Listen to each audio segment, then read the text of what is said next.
श्रावण सोमवारची कथा. आटपाट नगर होतं. तिथं एक राजा होता. त्या राजाला 4 सुना होत्या. 3 आवडत्या होत्या, एक नावडती होती. आवडत्या सुनांचा तो चांगला प्रतिपाळ करी. नावडतीला जेवायला उष्ट, नेसायला जाडभरड, राहायला गुरांचं बेड दिलं. गुराख्याचं काम दिलं. पुढं श्रावण मास आला. पहिला सोमवाराला ही राणी गेली. नागकन्या देवकन्यांची भेट झाली. त्यांना विचारलं, बाई बाई कुठं जाता? महादेवाच्या देवळी जातो. शिवामूठ वाहतो. यानं काय होतं? भ्रताराची भक्ती होते. इच्छित कार्य सिद्धीस जातं. मुलंबाळ होतात. नावडती माणसं आवडती होतात. वडील मनुष्यांपासून सुखप्राप्ती होते.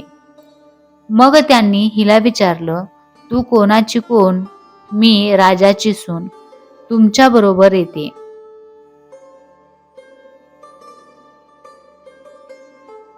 त्यांचे बरोबर देवळात गेली. नागकन्या देवकन्या वसा वसू लागल्या. नावडती म्हणाली, काय ग बायांनो, वसा वसता? आम्ही शिवामुठीचा वसा वसतो. त्या वशाला काय करावं? मूठभर चिमूट तांदूळ घ्यावे, शिवराई सुपारी घ्यावी, गंध फूल घ्यावं, 2 बेलाची पानं घ्यावी, मनोभावे पूजा करावी. हाती तांदूळ घ्यावे आणि तोंडानं शिवा शिवा महादेवा, माझी शिवामूठ ईश्वरा देवा, सासू सासऱ्या दिरा भावा, ननंदा जावा भ्रतारा, नावडती आहे ती आवडती करे देवा, असं म्हणून तांदूळ वाहावेत. संध्याकाळपर्यंत उपवास करावा. उष्टमाष्ट खाऊ नये. दिवसा निजू नये. उपवास नाही निभावला तर दूध प्यावं. संध्याकाळी अंघोळ करावी. देवाला बेल व्हावा आणि मुकाट्यानं जेवण करावं. हा वसा 5 वर्ष करावा. पहिल्या सोमवारी तांदूळ, दुसऱ्यास तीळ, तिसऱ्यास मूग, चौथ्यास जव आणि 5वा आला तर सातू शिवामुठी करता घेत जावे. पहिल्या सोमवारी सगळं साहित्य नागकन्या देवकन्यांनी दिलं आणि दुसऱ्या सोमवारी हिला घरून आणायला सांगितलं. त्या दिवशी हिनं मनोभावे पूजा केली. सारा दिवस उपवास केला. जावानंदांनी उष्टमाष्ट पान दिलं ते तिनं गाईला घातलं. शंकराची आराधना केली आणि दूध पिऊन निजून राहिली. पुढं दुसरा सोमवार आला. नावडतीनं घरातून सर्व सामान मागून घेतलं. पुढं रानात जाऊन नागकन्यांबरोबर मनोभावे पूजा केली आणि शिवा शिवा महादेवा, माझी शिवामूठ ईश्वरा देवा, सासू सासऱ्या दिरा भावा, ननंदा जावा भ्रतारा, नावडती आहे ती आवडती करे देवा, असं म्हणून तीळ वाहिले. सारा दिवस उपवास केला. शंकराला बेल वाहिला. दूध पिऊन निजून राहिली. संध्याकाळी सासऱ्यानं विचारलं, तुझा देव कुठे आहे? नावडतीनं जबाब दिला, माझा देव फार लांब आहे. वाटा कठीण आहेत, काटे कुठे आहेत, साप वाघ आहेत, तिथं माझा देव आहे. पुढं तिसरा सोमवार आला. पूजेचं सामान घेतलं. देवाला जाऊ लागली. घरची माणसं मागं चालली. नावडते तुझा देव दाखव म्हणून म्हणू लागली.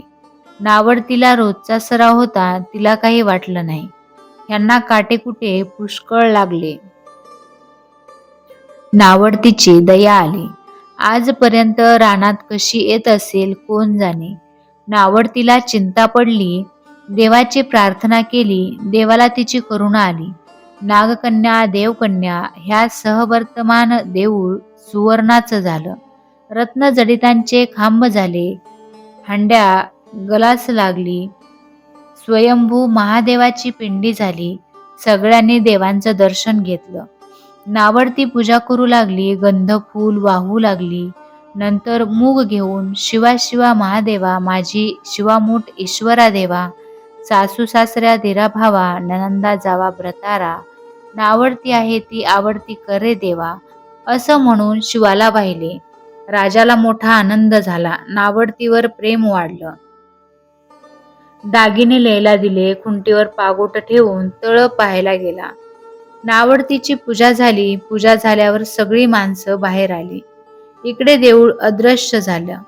राजा परत आला. माझं पागुटं देवळी राहिलं. देवळाकडे आणायला गेला. तो तिथं एक लहान देऊळ आहे. तिथं एक पिंडी आहे. वर आपण केलेली पूजा आहे.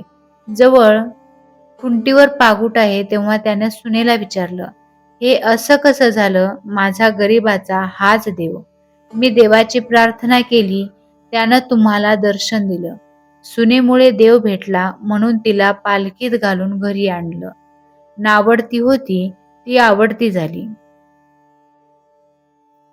जसा तिला शंकर प्रसन्न झाला तसा तुम्हा आम्हा हो, ही 60 उत्तराची कहाणी 5 उत्तरी सुफळ संपूर्ण.